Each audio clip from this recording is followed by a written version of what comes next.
నీకు దిక్కున్న పూట చెప్పుకో అనేటటువంటి మాట ఇదివరకు అమెరికా అనేది. ఏ దేశాన్నైనా సరే బెదిరేసాడు. ఇప్పుడు అమెరికాని తూనాబొడ్డు అంటున్నారు ఎవరికాళ్ళు. నిన్న చైనా మీదన ఆంక్షలు పెడతాను నువ్వు ఏది ఇరాన్ దగ్గర నుంచి ఆయిల్ కొనొద్దని చెప్పాడు. మేము కొంటాం. నువ్వేం చేసుకుంటో చేసుకోపో అంది చైనా. ఇంతకుముందు కూడా అప్పుడు 500, 400 ఏసాడు టారిఫ్‌లు. రష్యా నుంచి ఆయిల్ కొంటే అన్నటువంటిది.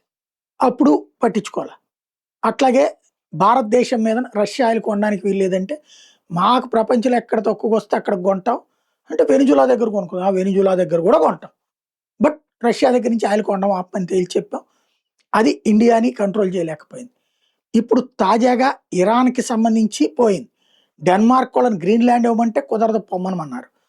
అదే సందర్భంలో కెనడాని కలిపేసుకుందాం రా అంటే పొమ్మన్నారు.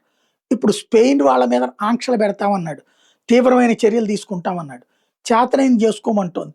ట్రేడ్ అగ్రీమెంట్స్ క్యాన్సిల్ చేస్తానన్నాడు. చేసుకోపోమంటోంది స్పెయిన్. వరుసగా ప్రతి దేశంతోటి బ్రిటన్ వాళ్ళతో అదే గొడవ. ఫ్రాన్స్ వాళ్ళతోనూ అదే గొడవ. స్నేహం ఎవరితో ఉందిరా అంటే ఎవరితోనో అర్థం కాదు ట్రంప్‌కి. ఇలాంటి తలతిక్కల అధ్యక్షుడితో అమెరికా సర్వనాశనం అవుతుంది.